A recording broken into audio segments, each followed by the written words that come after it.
大家好，我是索尼法。自从发现肿瘤并经历疗愈阶段后，我终于接受现实，做好心理建设。接下来这周，除去星期四回诊看报告，我还剩下4个上班日。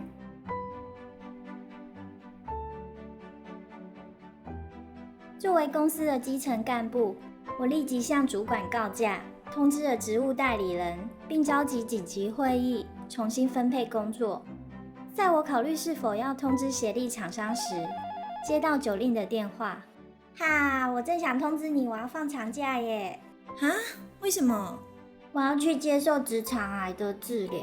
哎呀，难怪我今天一直很想打给你。放心，你一定没问题的。哇，有你这句话，我信心大增耶。你要去哪一家医院？我家附近的医院。啊？你换一家啦？哈，你是第3个劝我的。我爸和我主管也这么说。那换了也无法改变现实啊，有差别吗？治疗方式差很多呢，要找适合自己的。难怪我今天一直想找你，一定要换哦。于是我根据他给的医院线索，加上医师专长及看诊时间的筛选，完成新医院的挂号。今天公司会长带了贵宾来参观我们的单位，以往是由我负责接待介绍。身为容易紧张的焦虑一族，不时会担心自己脑袋打结，或者懊恼过去措辞不当。然而这一次，生命的重量让我顿时抛开烦恼。原来紧张担心是因为想要好成果，想要被称赞；懊恼后悔是因为不断苛责自己，想追求完美。当我不执着于结果，接受自己的恐惧和不完美，脑袋终于平静下来，感受到周遭的一切，那是一种活在当下的感觉。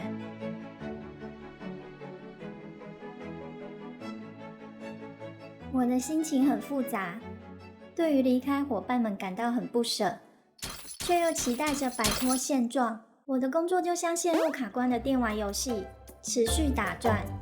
我想要改变，但是方向不对，努力白费。身体则如同飓风般试图唤醒我，迫使我跳脱僵局，开启新生活。早上回诊时，病理切片报告还没完成，血液癌指数异常，腹部超音波显示肝脏正常，调了影像资料前往新医院的直肠专科。医生听完状况后，有家族遗传吗？没有。奇怪，你这么年轻呢？有没有怀孕？没有。哦，那就好。怀孕会很棘手哦。给你看这个治疗方案：放疗每天10分钟，28天共6周，每2周注射化学点滴，搭配口服药，治疗12周。疗程结束后，统计每20人当中有13人肿瘤没有变化，需要彻底切除直肠。有4人会缩小，可用微创切除；有3人完全消失，不用手术。听到有肿瘤消失的例子，我为之一振，决心要成为其中一人。由于直肠科只负责化疗，还需要去放射科让医师会诊。先安排正子和 MRI 的检查来定位肿瘤，不过这些检查都要排队等很久。我看看，刚好下礼拜都有空档耶，好难得。直肠位在子宫后面，放射线会照到卵巢，所以要去妇产科评估冻卵。先做检查，照卵泡，这个超音波都要排几个礼拜。等一下有空档，先去做完再回来看。没想到离开医院天都黑了。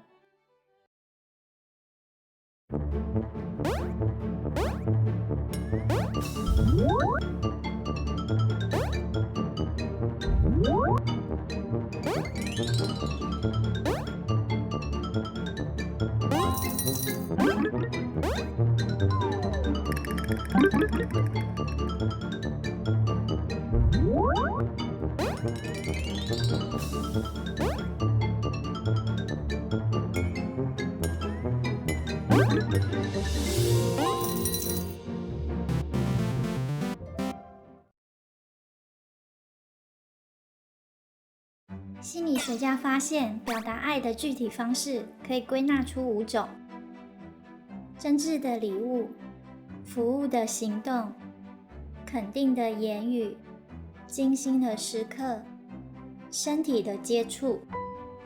无条件付出爱与察觉爱的方法，每个人都不尽相同。不管是亲情、恋情、友情，都可以透过这些方法进行情感交流。暂别工作前的最后一日，我收到生日惊喜、贴心的礼物、工作与流程的协助、温暖的拥抱、满满鼓励的卷宗，以及会长捎来的慰问。我感受到了温馨的爱。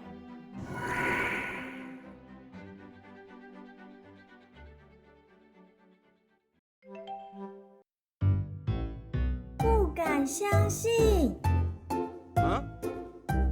老天爷送我生日礼物，啊？我发票中奖了，宇宙都在为我打气耶！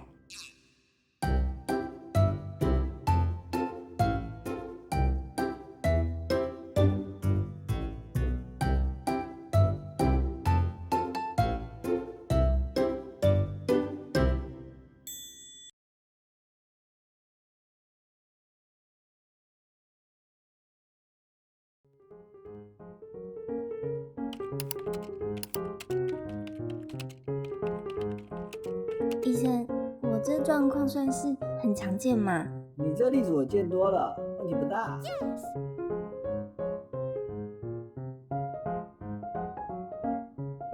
先抽血检查哦。前一家医院抽过了啊。验的项目不一样呢。哦，检查完再开始治疗。等一下去这2个地方报到，再抽血就可以回去了。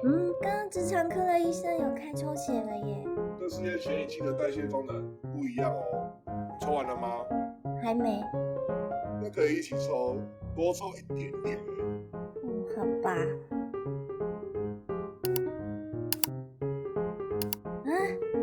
医生，我又要抽血了吗？对，我刚刚抽过了，能不能用刚刚抽的血追加检验项目啊？没办法哦。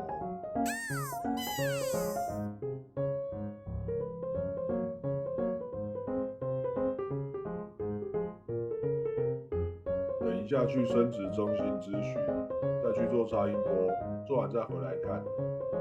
再回来看。对。